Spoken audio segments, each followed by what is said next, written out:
We call this meeting of the Galt City Council to order. Roll call, please. Vice Mayor Payne. Present. Councilmember Hewer. Here. Councilmember Campion. Here. Councilmember Powers. Here. Mayor Cruz. Here. All rise, please, for a silent prayer.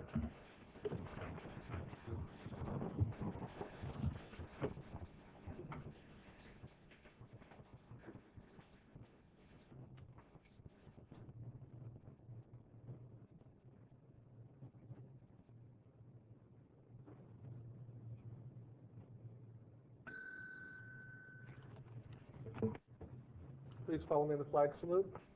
I pledge allegiance to the flag of the United States of America and to the republic for which it stands, one nation, under God, indivisible, with liberty and justice for all.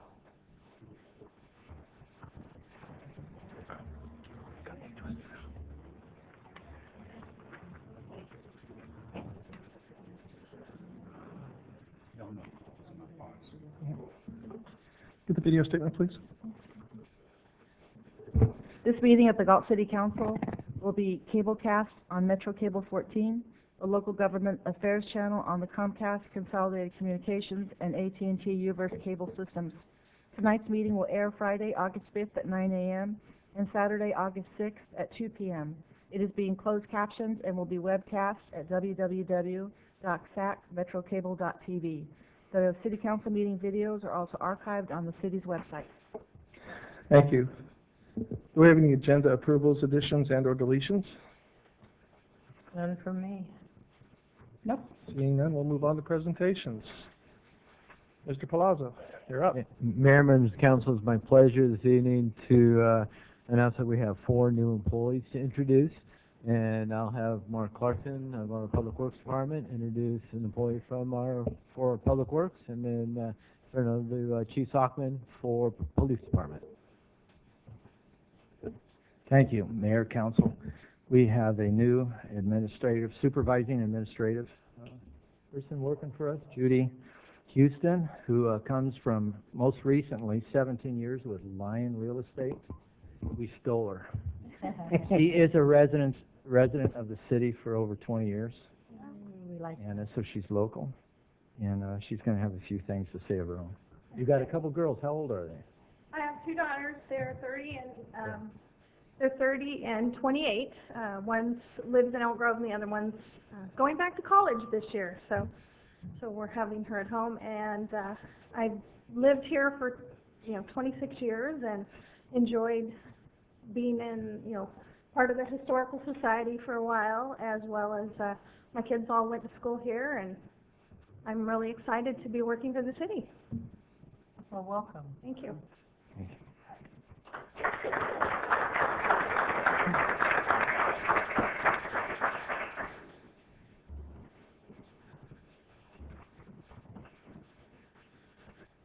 So I'm very proud that I get to introduce or reintroduce 3 new employees for the police department. And that's Steve, Rachel, and Crystal. Can you guys come up?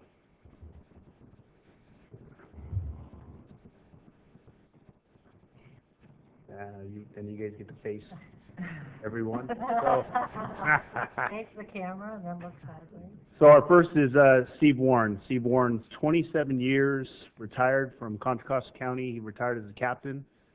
He spent the last 2 years with the city of Galt as a professional standards officer. And recently on July 1st, we've hired him full-time. Steve is an amazing asset to our department. Performs the duty of professional standards, training, recruitment, retention, policies, and he's the guy I get to bounce everything off of on a daily basis. So I'm very, very proud that Steve has agreed to be part of us full-time. So Steve Warren.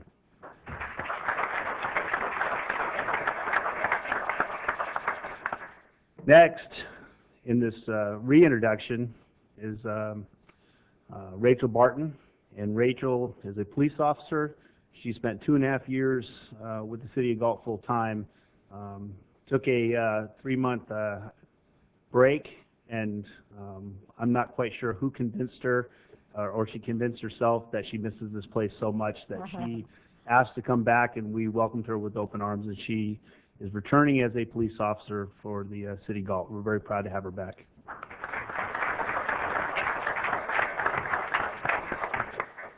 And Crystal will be forever my very first hire here once I became the chief.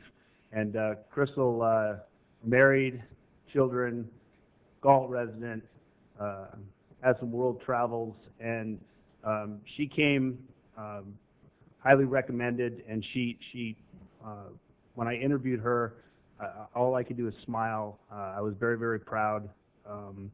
And she has been very successful in her dispatch training. I've heard nothing but amazing things, catching on really quick. And the biggest task and the hardest thing for a dispatcher is multitasking. And multitasking, we all think that we know how to do it. Ask a dispatcher. If you really don't know what multitasking is, you must ask a dispatcher, because you have to remain calm when people are calling in on an emergency, answer 911 calls, continually dispatch. Cops are needy, and they're constantly radioing and asking for more and more information. And as these situations are going, you'll have 5 or 6, 7, 8, 9, 10 people calling in, and you got one person trying to control all of that chaos. And so that truly is the definition of multitasking, and my understanding is that Crystal is just doing an amazing job. So I'd like to welcome Crystal Curry.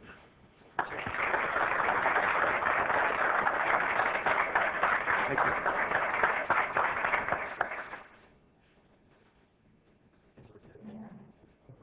Well, welcome, everybody.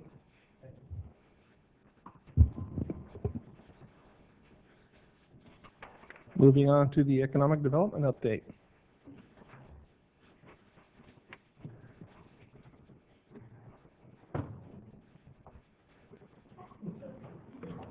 Thank you.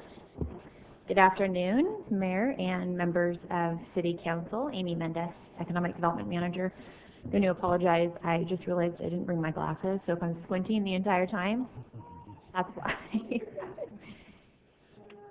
Briefly wanted to just give a quick update on my economic development efforts and things that I've been doing out in the community, and make sure that you all are apprised of kind of what's happening when I'm here during the week. And you know, between providing memos and presentations, I'm hoping to keep you all at least in the loop on what's happening and try to do some rumor control. I've come to realize that in this community, things tend to, I heard last week that Target was coming, so they're not. An added risk. But that does happen quite often, so just to make sure that you are all kind of up to date and are able to answer questions as you receive them in the community.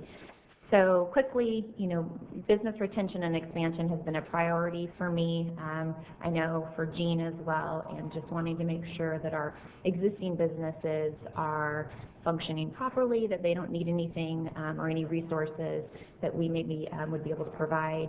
They're looking to expand, you know, want to make sure that they have the information they need moving forward. And so connecting with our businesses is really important. I'll provide quick, you know, brief retail updates just so you have an idea of what's happening on the retail side. There is a lot going on for a small community, which is exciting. And then there are a couple other small projects that we want to make sure you guys are kind of up to date on. And with business retention, one of the first ones that we want to talk about is building materials distributors. So B&D is headquartered here in Galt, and they're located on Industrial Drive. They actually were just mentioned 2 weeks ago in the Sacramento Business Journal as one of the top 50 fastest growing companies in the Sacramento region, which is great because they're headquartered here and they have lots of available land for development still. So they are expanding. They have approval for a 12,000 square foot warehouse expansion.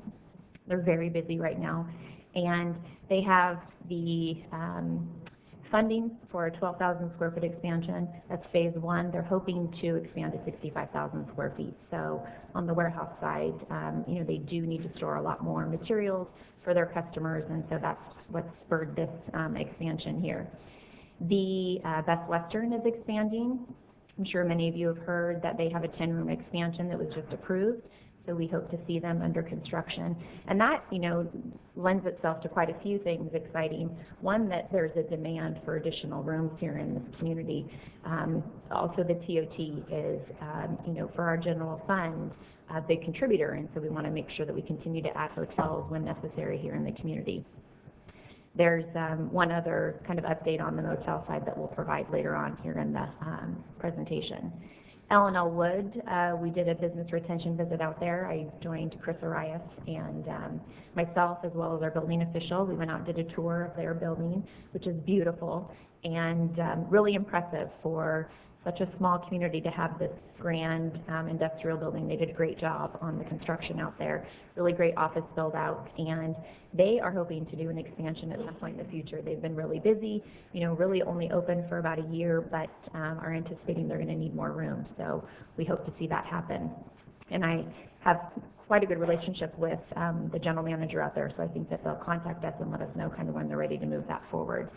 Consolidated Fabricators, another company that the city manager and I visited, actually. We went to both of their locations. They have 2 sites here in Galt, one on Live Oak and one on Simmerhorn.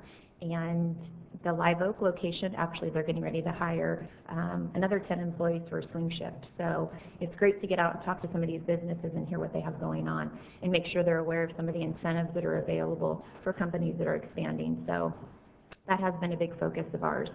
I've also been out to Rent-A-Center, their repair center here in Galt, and the city manager and I were just at SoftCom, dropped in for a visit there in speaking with them regarding the Delta College potential expansion here. And so as it relates to the business retention and expansion side, really wanting to make sure we get out there and kind of make connections with some of the businesses here locally. All of you have a little packet on your on the dais there, and that contains just sort of a thank you gift for our businesses. And what I'll be doing is bringing those along as I meet with businesses, just to make sure they know that we're here, they can be reminded of us on a regular basis. There's a water bottle in there, lens cleaner, some lip balm. Tried to get stuff that we thought that people could take advantage of and actually use. And the bag as well. And this will be handed out with our folders, the marketing folders, and any marketing material or business resources that we want to provide. So kind of a little package that we can deliver.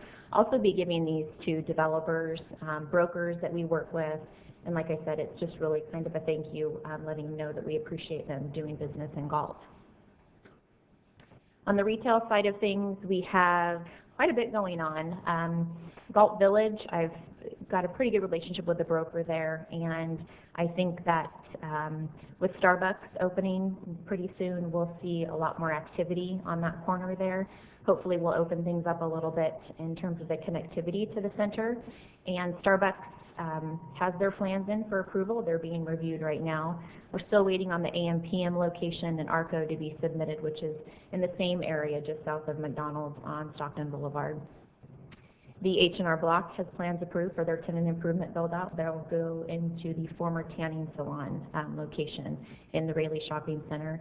And then we also have the Blockbuster Center that still is being filled, and there are 2 tenants there that are both in negotiations right now, lease negotiations. They have LOIs submitted, and I think that they're both great tenants. I think that they'll complement the center really well, 2 things that we don't have here in Galt. And until we have leases actually finalized, we can't announce it, but I think that the community will be really happy with those 2 tenants as they move forward. Also last week, TC Auto Care came up on the market. That's actually just south of Jiffy Lube in the Galt Village Center. And I talked to the broker earlier today, actually, and he mentioned that the location has a grease trap, so it could be used for restaurant use, which is great because it's pretty typical size for a restaurant, 2,400 square feet, and I think that it would be a great site for a restaurant location or something similar. He thought so as well, so we'll be doing some outreach to see what we can generate in terms of interest for that site there. But it's just adjacent to Starbucks, so it'll have really good visibility and really good traffic coming through there. I think it's a good opportunity site for us as we move forward. Carillion Corners, many of you have probably seen the fence up around the Taco Bell and Squeeze In site. So that is under construction. There's about a 900 square foot remnant space there that will be available for lease. And I talked to the broker a couple weeks ago. They're still kind of outreaching. It's a small size, so he thinks it may be some type of office use, but there is an outdoor patio there, so we'd like to see another type user that could take advantage of the outdoor patio area. So as we move forward, we'll keep you updated on that location. The downtown 4th and C Street, also known as the PEC building, has been sold, and we are working with the new owners right now. They are exploring potential residential on the upstairs.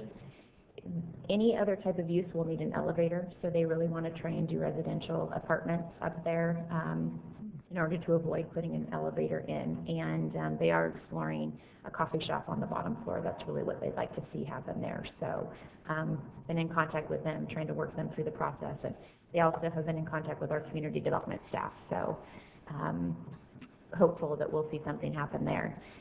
Jennifer and Company is locating in the old light bulb store on Lincoln. She actually has a existing business in Lodi, and it's a dress boutique, formal dress wear, and tuxedo rental. And then there's a couple of other things I think that she does as part of the operation, but existing operation in Lodi, so that's encouraging. Hopefully we can see that business be successful in that location. The other is a specialty soccer store that's open, Planet Football, and they're holding their grand opening on August 20th. And so I tried to drop in last week. It was actually before they opened, so I'm hoping to make contact with the new owner there and see if they need any assistance from the city. But I think it's a great addition to the city. Obviously, big soccer community. They knew that, which is why they're opening. They've got a great website, so it's encouraging to see some of these things happening. And then River Rock Brewery, we actually have plans in to the building department, so they are going through plan review right now for their tenant improvement build-out. In other projects, briefly just wanted to give you a quick update on Simmerhorn. The city manager, the community development director, and I met with the new owners of the Simmerhorn location. Well, I shouldn't say new owners, it's actually the same owner that's owned it for the last couple of years. And they have a project manager on board who has significant experience with shopping center development, which was encouraging. They're working right now through the environmental mitigation, wanting to make sure that they take care of the environmental side of things before they come through and put together a big site plan. And one of the items that we really encouraged them to look at was understanding the market right now and retail development just in general. The internet has really transformed the way people shop. And there's a couple of articles that I left for both of you, or for all of you, regarding the way that shopping centers develop nowadays, and wanting to make sure that you pay attention to the experience that people have when they go to a shopping center. If they can buy it on Amazon, they're going to buy it on Amazon, so you need to make a reason for them to attend. It needs to be a destination of some type. So entertainment, pedestrian-oriented. There needs to be some reason for people to want to come to the shopping center. And Forbes has written articles on it. Area Development Magazine has written articles. There's been all kinds of publications about really making an inviting center. And we really stressed that with the developer to make sure they understood that, this is our one chance in the community to really impress and to bring people into our community. And we want to be able to pull people from Lodi and from Elk Grove. And there has to be a reason for them to come here. It can't be your everyday strip center. And I think they get that. I think that they want to make that an inviting center as well. Obviously, it comes down to economics, but I think working together we can get there. Royal Delta Inn, many of you are aware of the new owner that has purchased Royal Delta.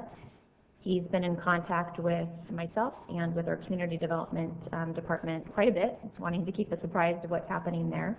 He has a franchise agreement with Days Inn and is looking to renovate the existing structure, adding a canopy, actually doing quite a bit of architectural enhancement to the building, and is looking to open a 76-room Days Inn at that location. On the adjacent property, he is wanting to build a microtel hotel, so that's an 86-room microtel, 83-room microtel that he'd like to pursue once the Days Inn is up and running. And so he has enough room with parking, has worked with community development to kind of make sure that that's the case, and got a good relationship with Wyndham, and so they see a demand for additional hotels here, and so they've basically granted him an agreement for microtel as well. So Days Inn will occur first with the existing structure, and microtel will follow at some point in the future. I mean, at this point, we don't really know what that timeline is, but the Galt Plaza, we toured the police department, code enforcement, community development, and myself. We had quite a few of us toured the Galt Plaza across the street, the Save Mart Shopping Center, and really, from an economic development standpoint, we're trying to work with the architect, with the property owner, to bring on board an architect to really kind of take a look at the center and determine ways that some things can be changed in there, so you can bring in kind of a different level of tenants. There's a lot of vacancy in there, and I think there's a lot of opportunity having it be, you know, the one shopping center off of a major freeway.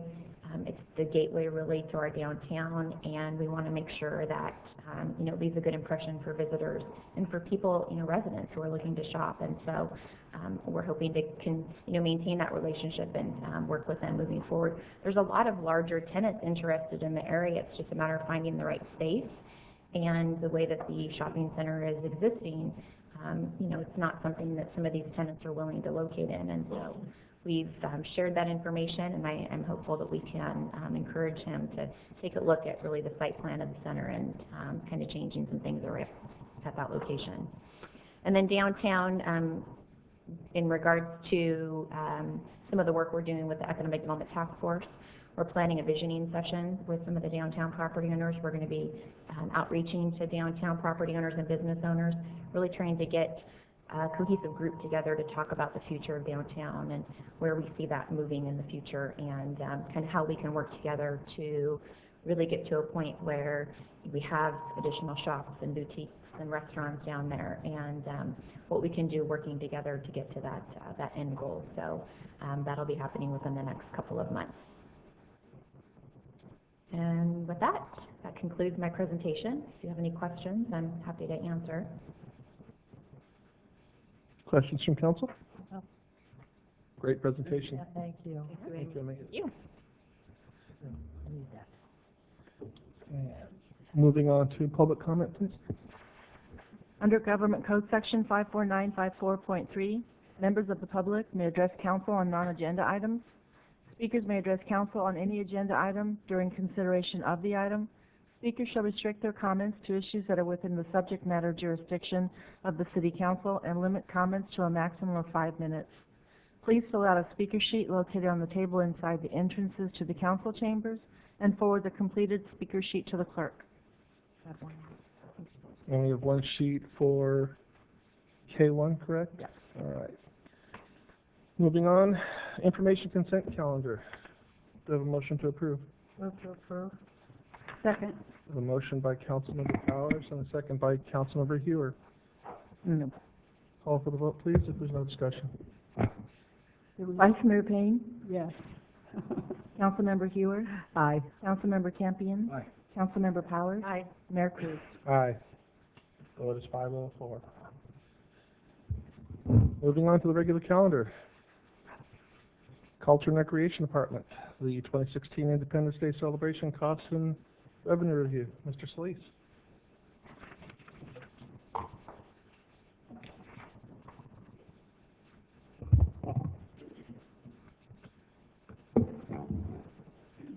Good evening, or excuse me, not used to the 2 o'clock start.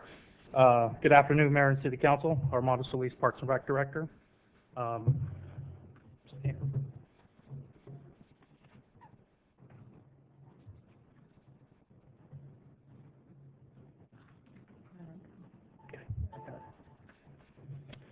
So today I'll be presenting a cost revenue report for the 2016 Independence Day celebration, also known as the IDC. All of our sponsors for the 2016 IDC are returning sponsors, including Cal Waste, who was a founding father sponsor since the first IDC held in 2012. Other major sponsors of SMUD, besides their monetary donation, also flew our flag on C Street, Pacific Gas and Electric Company, F&M Bank, Cardinal Glass, McDonald's of San Joaquin County, and Kaiser Permanente. In total, sponsorship revenues collected was $10,500. And then what I'll be doing is reviewing each event, their costs and revenue associated with them. On the left-hand side, you'll see our 2016 logo, along with the SMUD raising of the flag on C Street, which is one of the more popular things that we have in the IDC. Fireworks in the pool, great family event. It allows families to watch the fireworks from the pool or just poolside. The cost is $15 for a family pass of 4. The major costs for this event are the lifeguards, which you'll see is at $615.50, with revenues collected $1,065. The next event, IDC Parade. This is such a great parade. It grows and grows each year thanks to Brenda Redfro and all of her hard work. And a special thanks to our police department, public works department for the street closures, and a big, big thank you from me to the market staff to go after the horses and clean up the streets. So the major costs for the parade are the staffing for public works, PD in the market, and you see that there. Entertainment. Entertainment is provided at the Veterans Field from 6 to 9:30. This year we featured the Terry Sheets Band along with the flag flown by SOFCOM, as you see in the background there. Local nonprofits groups, the Boy Scouts, and the Grange Hall had food to be purchased. The CERT team was also on site to provide any care for any medical emergencies. The major cost is going to be, for this event, was the band, security, and porta potties. The Kids Zone. Kids Zone is a favorite time for the parents and kids. Kids are allowed to bull ride, rock climb, jump in the bounce houses. The cost is $5 per child, and the rides are unlimited from 6 to 9:30 the day of the event. Major costs for this event are staffing and the rental of the attractions. Horseshoe Tournament. This is a great tournament. It's held at the sports complex, and although participation was down this year, it's still a great event, and I think it'll rebound next year as the 4th of July lands on a Tuesday, where people don't have the 3-day weekends. They'll be here on the weekend. The cost for this event is $5 per person. The major cost for these events, for this event, was staff time and prizes. Other costs associated with the event were advertising, fireworks, fencing. That's the rental for the one-way. We blocked that off for the landing zone. Miscellaneous costs. You do not realize how much zip ties cost. They are so expensive. They are. So, total expenditures, $10,486.20. Revenue, $2,900. Total loss for a minus $7,586.20. So you put together the sponsorships, the revenues, and event costs. There was a total left over of $2,913.80. The reason there's a cost savings this year is that we did not hold our softball tournament, which was canceled due to lack of registrations. We had a stage donated to the city last year, so we saved on the rental cost for the stage, plus staff to drive to Sacramento to pick it up, bring it back, and take it back again. I plan on using the remaining money to purchase items for future IDCs, like spider boxes, electrical cords, and banners. So that takes us to the 4th annual Ton Memorial Run. In the past, CHAMP has run this event in conjunction with the IDC in order to raise money for the memorial you see out front of City Hall to honor Officer Ton. Now that the memorial has been completed, CHAMP has asked that the city take over the 5K with the condition that the profits from the event go to the Galt Police Department Explorer Program, Parks and Rec Scholarship Program, and put aside some extra money for maintenance for the memorial. Robin Nelson and Sharon Hafner agreed to stay on to help with this event, so a big thank you to those two ladies there. So the 5K costs and revenues, sponsorships, $2,250. Robin and Sharon were able to collect. Their sponsors were Kaiser, Cardinal Glass, BIA, Delta Physical Therapy. We had 161 registrations, and major costs for the event included PD, Public Works, and Parks and Rec staff to close off the streets. After expenses, total money to be distributed is $3,973. That'll be distributed 50% to the explorers, 40% to scholarship, and 10% to the memorial maintenance, for a total donation of $3,973. So at this time, I'd like to thank all of our sponsors, Galt PD, Public Works, Brenda Renfro, Robin Nelson, Sharon Hafner, my amazing staff with the Parks and Rec Department. Without these groups and individuals, this event could not happen. So I'd be glad to answer any questions that you may have. Council, any questions? I have a comment. Yes, ma'am. I know in 2012 when we said, let's take this back and bring it back to the city, it was a huge undertaking for you and your staff. And you did get a great committee to work on this, and it's just gotten better and better every day, every year. And it's a wonderful event for the city of Galt, where the city can come meet their neighbors, get together, and have a really great day. And I really think that you ought to be commended for it yourself and for all of the people that help you. And I'm just so excited that we took it back over, and you guys are just doing a fantastic job. Thank you. I appreciate that. Awesome job, sir. Thank you. Great job, Armando. Thank you.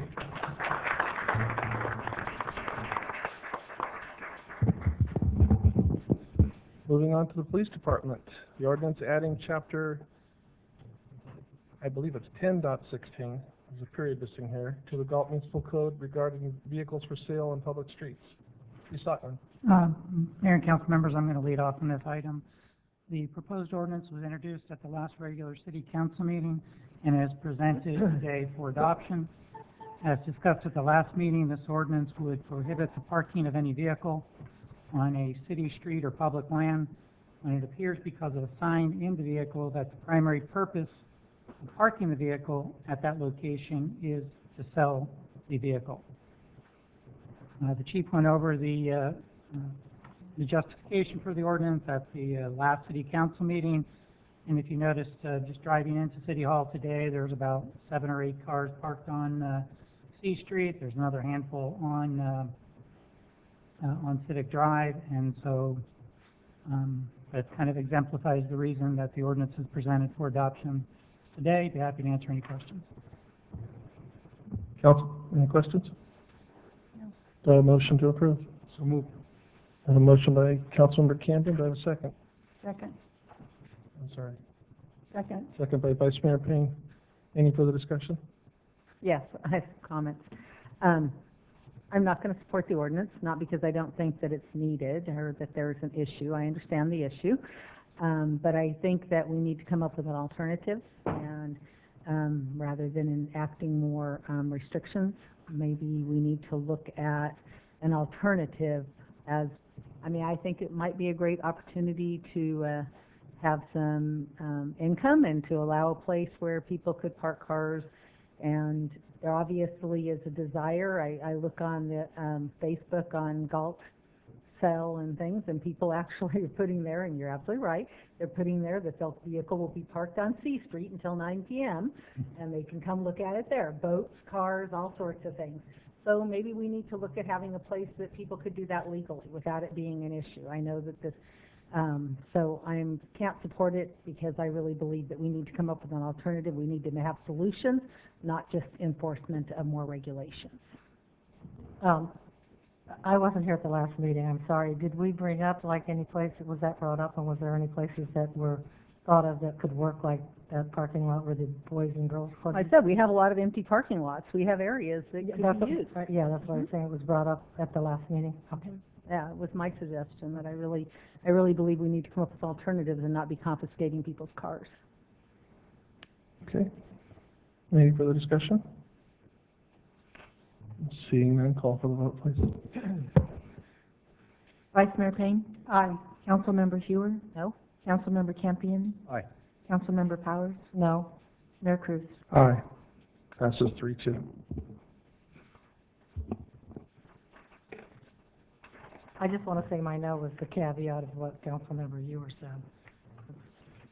Well, I don't think they're exclusive. I think that we can pursue it and at the same time, ensure that we don't have cars for sale on the public streets, particularly on some of the busiest days. That's my concern. I see and do believe there are some safety issues there, and I'm not opposed to looking at other locations.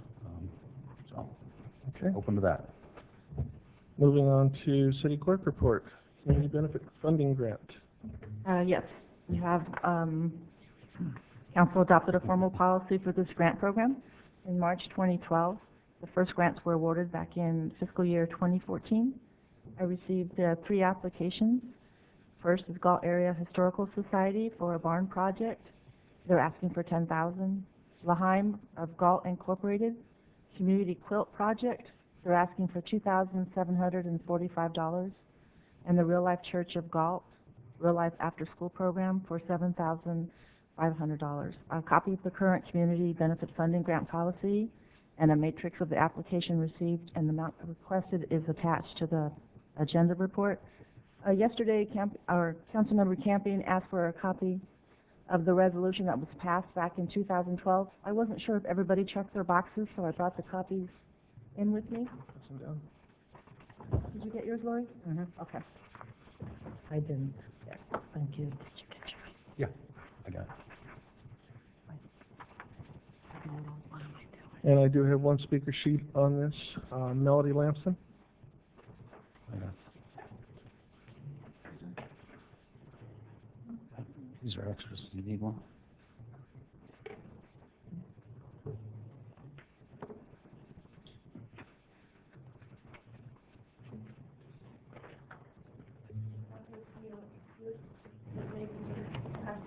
Sure. What we have done in the last year, an organization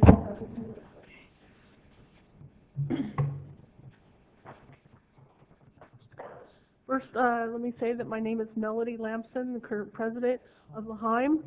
I would like to thank this Galt City Council for allowing me to speak to you on behalf of Laheim today. A lot of people are curious about Laheim.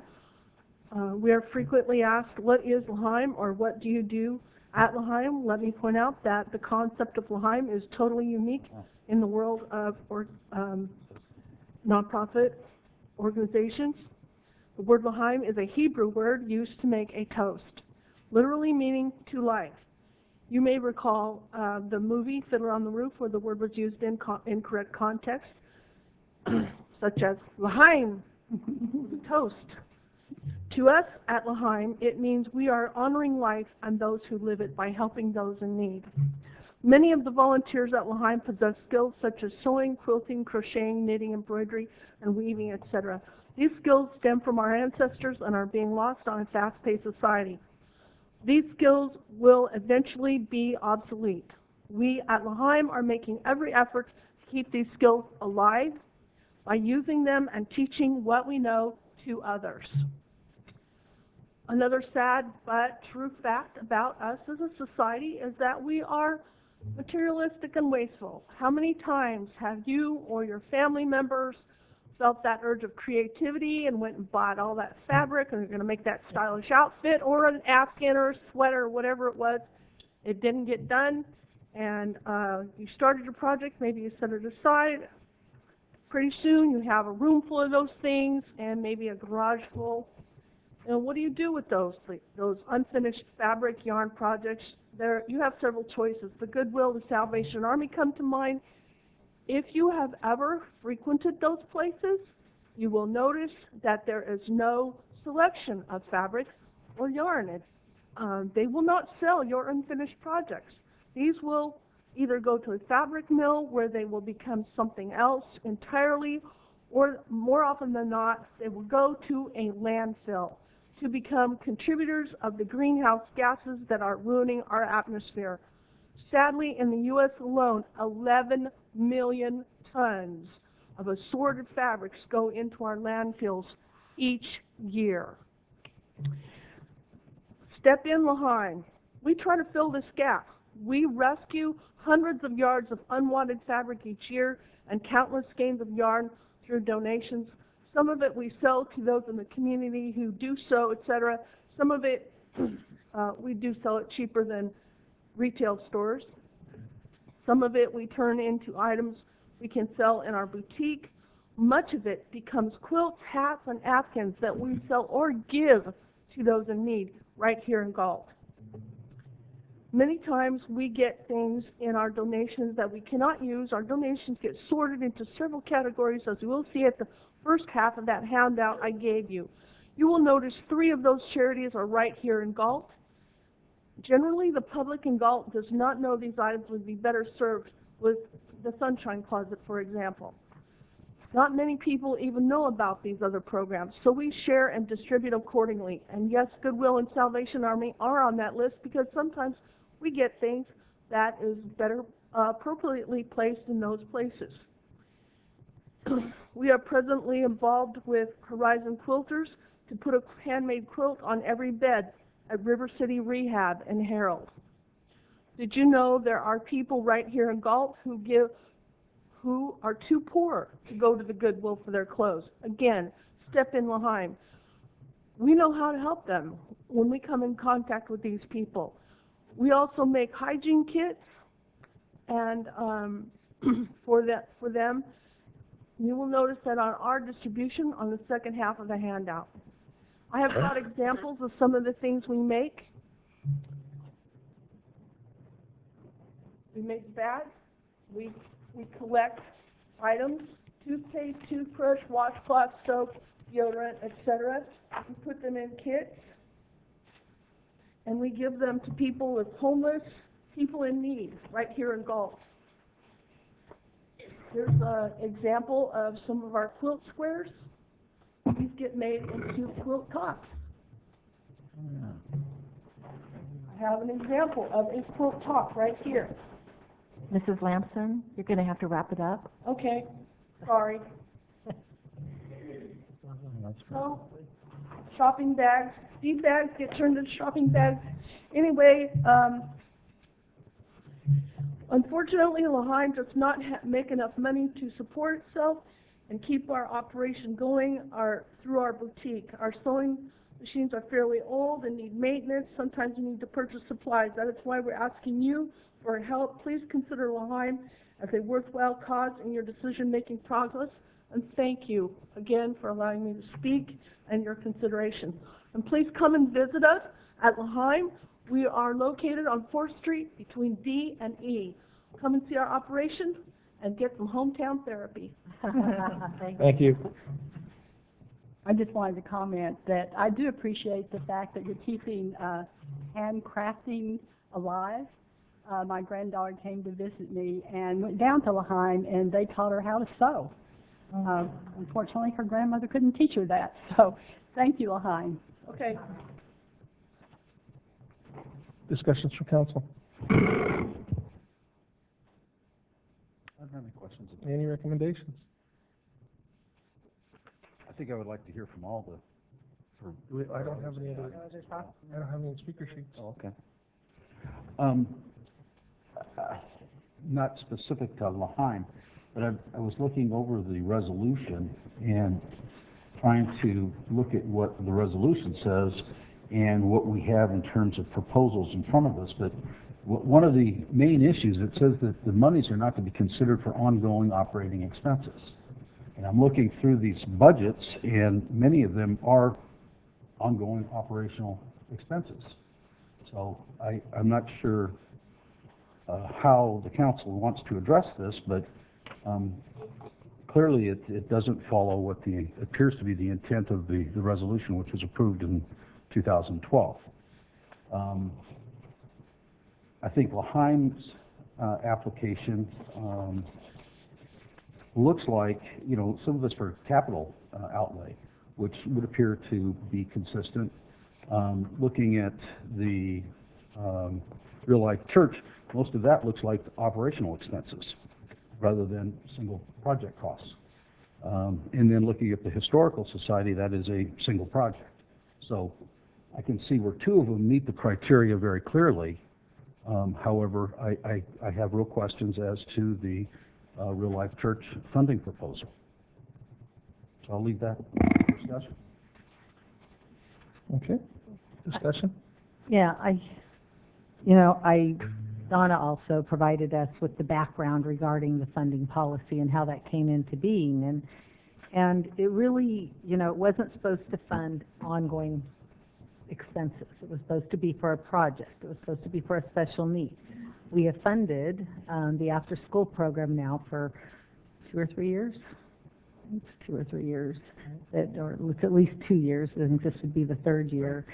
It looks like they're relying on the city to fund the project, and doesn't really identify their other funding sources in their application of how they're meeting their operating expenses. They actually ended last year in a deficit.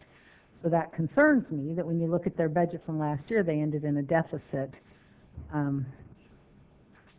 I still truly believe that the Historical Society has the projects that at this point I think is a major project that serves a major part of our community. It would be a real benefit to our community.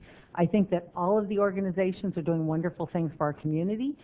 I think they all have ongoing projects, but a lot of, even in Laheim, with a lot of the items that are being purchased, they're not for the one project, they're for their ongoing operation. And that wasn't when you read the policy, not the intent of the policy. I understand that they're serving a great benefit to the community, but likewise, they don't really identify their other funding sources. I mean, I understand, actually, they didn't even mention the sales of the boutique. They did mention that they hold some other fundraisers, Bunko and something else, but they weren't really showing how they were going to fund the other $1,300 of their project. I wish we could give money to every organization that asks for it, but the issue comes in is that we have a city to run, and we have public safety, and we have a city to run, and we really aren't a nonprofit. I mean, we aren't in the business of handing out money to nonprofits. Well, the truth of the matter is all 3 of them are ongoing community projects, so we got to... Well, the Historical Society's earmarking theirs for the barn to continue to be able to serve the children of the community. Project, I mean, if we're all going, with the verbiage of it, we can all kind of skew it to our own thoughts, but... Well, I'd just like to add to this. I think that we maybe need to change it. I'm sorry. No, I interrupt you. No, that's okay. I'm thinking, I don't know what we can do now. Well, I'm not saying that... Excuse me, Kurt. I was Go going ahead. to say something, and then I interrupted Mary Lou, so then I backed off. But I wanted to say that I think that the benefit that these nonprofits give to this community, you can't put a dollar on it, but that's the thing that has made Galt so special, is the fact that we do have different groups, like Laheim, like the Historical Society, like the Real Life After School program, that are giving back to the community. And that's something that necessarily the city can't afford to cover, all those different areas. And I think some of them are needing more help than others. I love the Historical Society. I'm a lifetime member, and they have a large membership, and I do believe we should support them, but I want to see some of the other groups also get support so they can become strong as well and give back to the community. Thank you.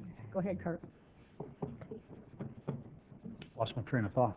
I'm sorry. Well, I think and I think just because the Historical Society is the biggest organization of the groups doesn't preclude the fact that they've worked really hard to become that. They started out as a very small organization, and have worked really hard to do a lot of fundraising. Sip and Snack this past weekend, they do a large amount of fundraising to raise funds for their projects. And this barn is a huge project. Sac County is giving them a large grant. I think the city of Galt needs to support that, because this is our history. It has a direct benefit to a major part of to our community.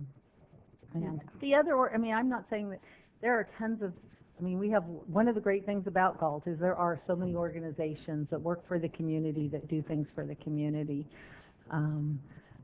I think it's very hard to pick one over the other. It's just that I'm really trying to struggle with the fact that in 2013, when this policy was taking effect, the council at that time, and, you know, Mayor Cruz was on that council, you know, Vice Mayor Payne was on that council, they made it really clear about all of these standards that they wanted it to meet. It didn't just say, because I asked, I get. And I just, you know, I'm willing to, you know, I just think that we have funded the after-school program for the last 2 years, that there, at some point we need to not continue to fund a program that, one, ended in a deficit last year, so, you know, there needs to be some additional fundraising or something to support their program. I mean, I'm willing to, last meeting, the last time we entertained this, I really felt, and I still do, that the money that we needed to give the $10,000 to the Historical Society, because I think it's a major project. But I think Laheim is is also meeting a need of place for people to go. It has a whole need, and they did not ask for money in the past, so this is a special project for them. And Can I, are you here, Lauren? Do we have an after-school program that, I think last time I asked you about the programs, you said that we charge for everyone, but we don't charge for the after-school program, do we, in the summer? We have our summer camp, our SOAR summer camp. The fee for that, and the after-school program SOAR, there's also a fee for that. Okay, so that we charge fees. Yes, we do. But we also have scholarships, do we, for that, or? Yeah, I talked about that in the IDC presentation. That Parks and Rec scholarship will, basically, if you qualify for a reduced lunch, you can qualify for up to 50% off the registration income, as long as there's funds available. Okay, thank you very much. And that's a 5-day-a-week program, correct? Yes. A follow-up question to that. Even though there's a fee charged, I mean, is it a deficit, is it in a deficit position, the program itself, at the end of the year? Or? It has not been. So it's revenue neutral, or it makes money? Oh, correct. Is that also taking into consideration the summer portion? Yes, we consider them two separate activities, summer and after school, and both of them have been revenue neutral for the cost. I wanted to give just a quick example of how some of these groups give back to the community. If you could see the lower half of my body, you would see probably dirt and corn husks and different things, because I came directly from the community garden here, working with the youth from, in this case, the Real Life Church, who cleaned out the corn patch and did other cleaning up out there. For our community to have to come in and do that on their own, it would cost us some money. But this was a good example of different ways we call on organizations and call on churches. No matter what we do, we ask them to become a part of it and to help in many cases, whether it's doing cleanup or setting up whatever. And I think it's important that we encourage all of them, especially the ones within the community. Like I said, I love the Historical Society. I'm in no way trying to say that they're less important. I just want to see us support others as well so they can become stronger. Well, I will say I agree with Councilmember Hewer that all three are very important portions. All of our nonprofits are very important portions of this community. I will disagree in one area. In the case of the Real Life After School program, they meet a need that SOAR could meet, but for lower income families can't meet for that reason, because they're lower income. And it gives these kids a place to go, it gives them a chance to have structure and to be creative, and for all practical purposes gets them off the street. They're not out there doing things they may not do, things may be unsafe. So to me, that's still a valid program. And the fact that they're in a deficit, well, okay, but the deficit isn't directly affecting the city.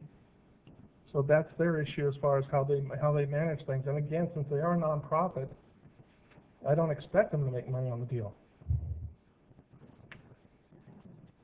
Well, the only problem with that is that if our ordinance says. Policy says based differently. On volunteers, and a big chunk of that is a salary. Mm-hmm. Yeah, almost 25, 30%.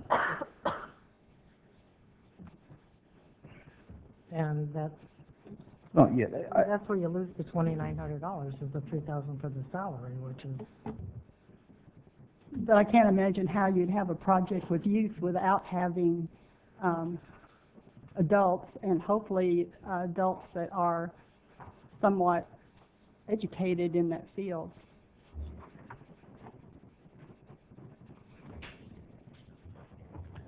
Do we have any further discussion? Any recommendations or motions? I would like to go ahead and based on my beliefs, make a motion that we give $4,000 to the Historical Society, $3,000 to L'Haim, and $3,000 to the after-school program. That's more than L'Haim's asked for. It is. It is. I was just trying to break it up fairly. Okay, then we can give them what they asked for and give the difference to the Historical Society. Anybody got a calculator? So we're, I figure this right. I call for a second, why don't you, and let's see what. Call for a second, please. Yes, thank you. Feeling for a lack on a second. Do we I have would any make further- a motion, 7,000 to the Historical Society, 2,000 to L'Haim, and 1,000 to Real Life. And I do that because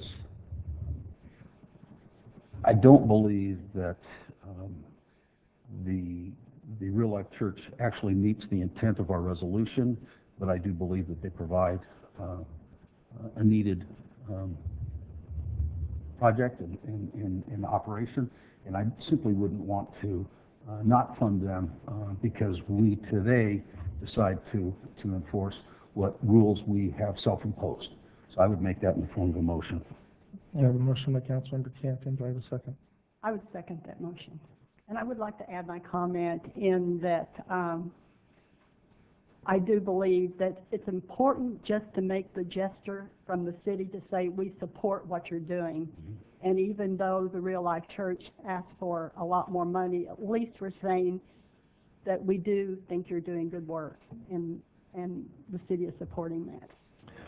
Okay, so I have a second by, correction, motion by Councilmember Campion, second by Vice Mayor Payne.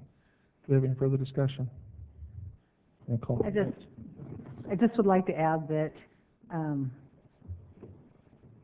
I really can't support the Real Life Church of Galt receiving, just because they ended in a deficit last year, so their application doesn't show me that they're financially sustainable, and if we're giving basically a gift of public funds to an organization to run something, I think that it needs to show that it's self-sustaining.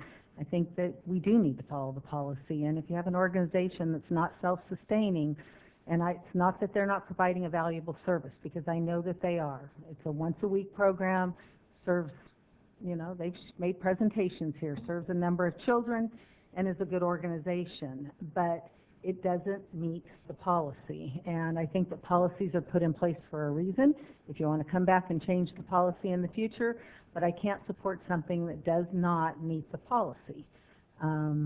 You guys, there's an ordinance and a policy, and a lot of research done behind it, and when you look at the conversations that went on at those council meetings and the minutes of those council meetings, there was a lot of thought put into what was happening and why this community grant program was started and what it originally started as and when it became. So I think that organizations need to show that they're self-sustaining, that we're not putting money into something that really might not be here a year from now because they are not self-sustaining. Well, the ordinance also says it can't be ongoing stuff, so then we got a problem all the way around if we're going by what the ordinance says.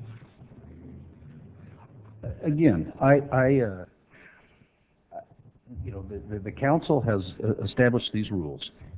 I don't disagree with them. I think that the rules should be imposed.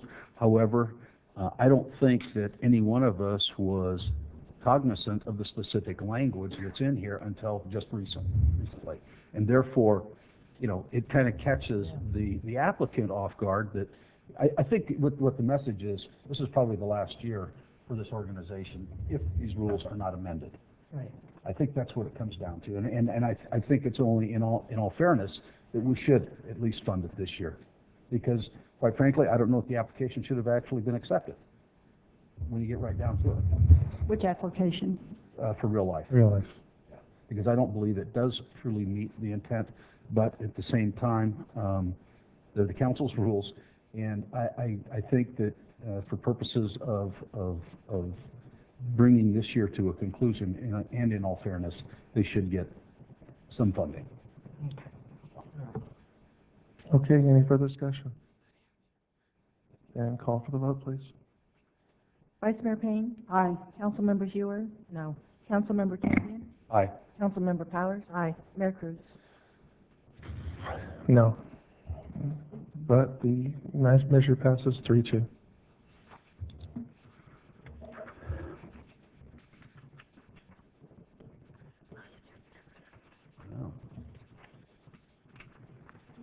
Somewhere in here I got my... By staff. There you go. Literally got mixed up in the rest of this. Comments by staff. We'll start down here. Emily. Thank you. I don't have anything to add this evening, or afternoon. Mark. Thank you. In parallel with the redevelopment, or the Economic Development Agency, since the redevelopment took off, we are out to bid on the C Street, Galt, the quarter for Nice. downtown area improvements, a bit of streets down there by the railroad tracks, a few other things there. That bid should be opening in about 3 weeks, and so we're on schedule to meet. I know the project's been around for 4 or 5 years. A lot of you have been working on it, and after the redevelopment took off, we had to redo a lot of things on the project, and so we're underway. The construction is estimated around $2.5 million. So, Awesome. yep. We like that. Amy, anything further? Paula. Armando. I would just like to congratulate our 2016 Gators for winning their conference again this year after they were moved up last year from winning their conference. So they had a great showing at their meet for the championships, and they'll be providing a presentation next council meeting. So just congratulations to those kids. They've worked really hard. 3 years, right? 3 years in a row. Wow, great. Great. Chief Stockman. Just want to remind everybody that tonight is National Night Out. There's been an unbelievable amount of preparation going into it. The community room at the police department was filled with supplies for the 3 locations.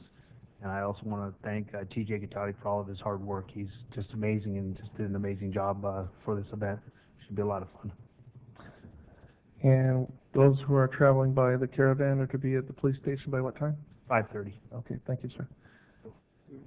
Mr. Palazzo. Nothing more to add. Thank you. Mr. Rudolph.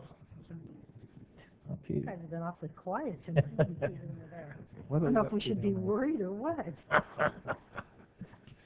And comments by council. We'll start down with Councilmember Campion. Nothing tonight. Nope, Councilman see Powers? everybody tonight. Absolutely. Councilor Hewer. Nothing more, nothing more. Community garden. Yes, yes. I do want to ask to put on the agenda use of my discretionary money at the next council meeting. Thank you for reminding me. And I as well would like to bring my discretionary monies up for review. And if there's nothing further, We'll be adjourning to closed session, Mr. we'll Mayor. be adjourning to closed session. I didn't realize we had a closed session. I'm looking, I'm like, oh.